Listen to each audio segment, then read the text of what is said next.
All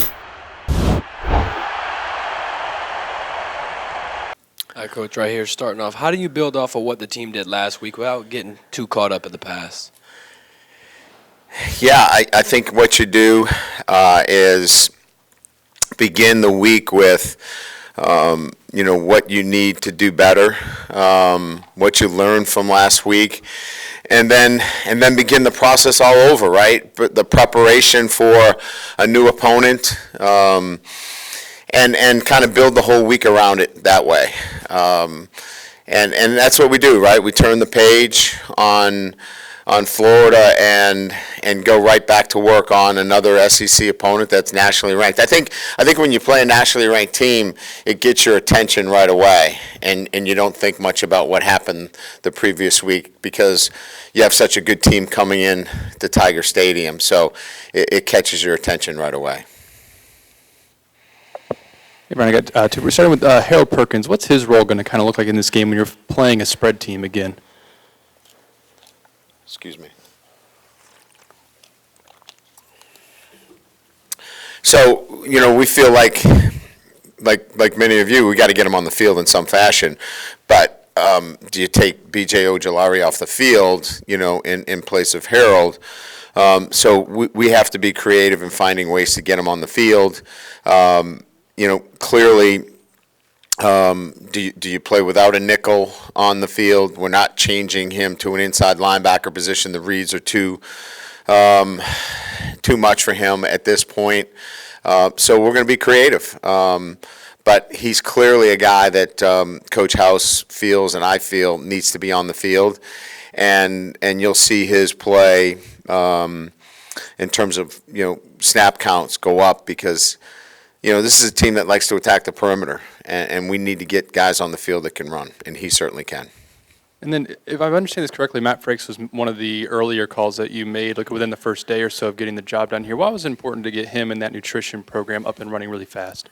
Yeah, that's a good question. I think first and foremost, when we talk about the player development piece, it was pretty clear to me that when you have a first class nutrition center, which we had a chef, but I wanted to make sure that we had the connection with our players as well, and having a nutritionist that I got a chance to work with that connected so well with the players. Matt's a former football player. He has his doctorate in nutrition. He's a unicorn in the field in a sense, you know what I mean? And so I just felt his relatability, his knowledge, and the need for player development in that field was so big in the success that I've had that he was a must-hire. Coach, how do you prepare for an offense like Ole Miss that changes so much week to week? Yeah, well, there's a lot of versatility. It's very creative. But I think it starts with, if you look at it, they clearly have the ability to run the football and push the ball down the field. The quarterback, as I mentioned, is a dual threat. He can run it, he can throw it.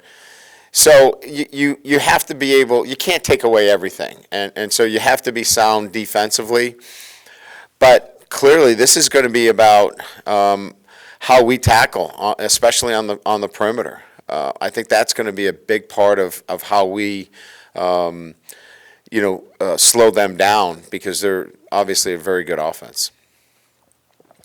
Yeah, hey, Coach. I think you guys scored 4 touchdowns in the red zone last weekend. Just do you guys feel like you're making some great progress on offense and being able to be more efficient in the red zone, and just how important that is for this weekend?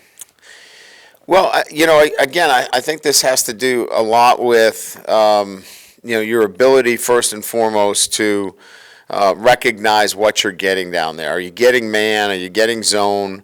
And so a lot of that, all the really good offenses that I've had, the quarterback has been able to decipher whether it's man or zone. And he's got to get you in the right place. I mean, because down there, it's the field shortens. Certainly you have an advantage, on offense. But defenses have to tip what they're doing. They're either going to play in some kind of bracket zone or they're going to bring pressures. And the quarterback's got to recognize that. He's got to be a quick decision maker. He's got to be accurate with the football, and he's got to get you in the right play. So I think the really good quarterbacks excel down there, and the teams that have the ability to run the football in particular are very good in the red zone. Hey, Coach, right up here. You said earlier in a press conference this week that Ole Miss ranks number 2 in the SEC in sacks. How do you see that affecting Jaden Daniels' run game this weekend? In terms of the run game itself, well, they're extremely aggressive. I think that, from our perspective, Jaden Daniels is a guy that is extremely elusive. If they're going to rush just 3 and drop 8, he's going to have some time, and if there's nothing open, he can certainly scramble. So, they've got to decide, do you want to bring extra rushers against him? Do you want to spy him? If you do, then there's some man-to-man coverage against, we feel like we've got some pretty good receivers. So, they've got to decide how they want to, obviously do that from a defensive structure. Just any update you can give on Armoni Goodwin, and just curious if you thought y'all had a good week of practice compared to kind of what you wanted to see going into it. Yeah, Armoni practiced well. He'll play. It's a really good story. I mean, in terms of the procedure, I think, when we're done with the season, I'd like, Bo Lowry to kind of talk about what we did. It's a pretty amazing procedure for them to do a surgical repair on a hamstring and for him to be available to play. I think our medical team did an incredible job here. But yeah, I'm excited for him. I thought, you're asking the guy that has an eye towards what I think the standards are, and we're getting there. We prepared to the point where we can win on Saturday. There's no doubt.